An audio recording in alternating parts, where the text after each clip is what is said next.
Public ఎప్పటిలెక్కన ఇయ్యాల కూడా మీకోసం కొన్ని మంచి మంచి లిల్లిపుట్టు వార్తలు పట్టుకొని వచ్చిన అవి కూడా ఏంటి చూడాలి కదా. చలో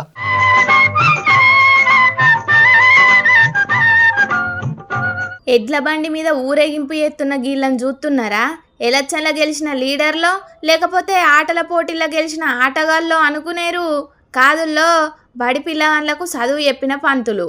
ఆదిలాబాద్ జిల్లా దహేగా ఊళ్ళున్న గీ సర్కార్ బల్లే 8 ఏండ్లకెంచి పిల్లగాళ్ళకు చదువు చెప్పిండట సంజీవ్ రెడ్డి అనే గీ టీచరు. అప్పటికేంచి పిల్లగాళ్ళను ఎంతో పాయిరంగా చూసుకునేదట. పిల్లగాళ్ళ చదువుకు కావలసిన పెన్నులు పుస్తకాలు కూడా సారే కొనిచ్చేదట. సార్ మీదున్న పాయిరంతోని పిల్లగాళ్ళు కూడా బడికి గుండు సున్న పెట్టకుండా దినాం బడికి పోయి మంచిగా చదువుకునేదట.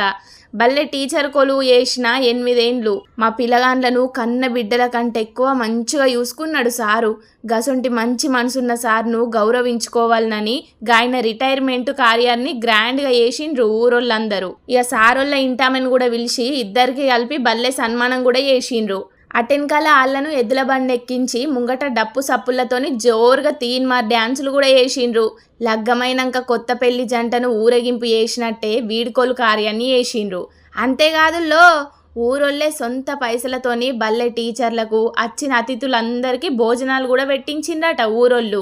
ఇగిళ్ళ ప్రేమను చూసి సారు కూడా కండ్లెమ్మటి నీళ్లు తీసుకున్నాడట. కానీ ఇయ్యాల రేపు మా పిల్లగాన్ని ఎందుకు కొట్టినావు సారు అని బల్లెకచ్చి సార్లతోని కయ్యం పెట్టుకునే తల్లిదండ్రులు చాలా మందే ఉన్నారు. కానీ గురువు ఇలువని తెలుసుకొని సార్ను గీతిరిగా సన్మానం చేసిండ్రంటే ఈ ఊరోళ్ళందరినీ తారీఫ్ చేయాల్సిందేనుల్లా.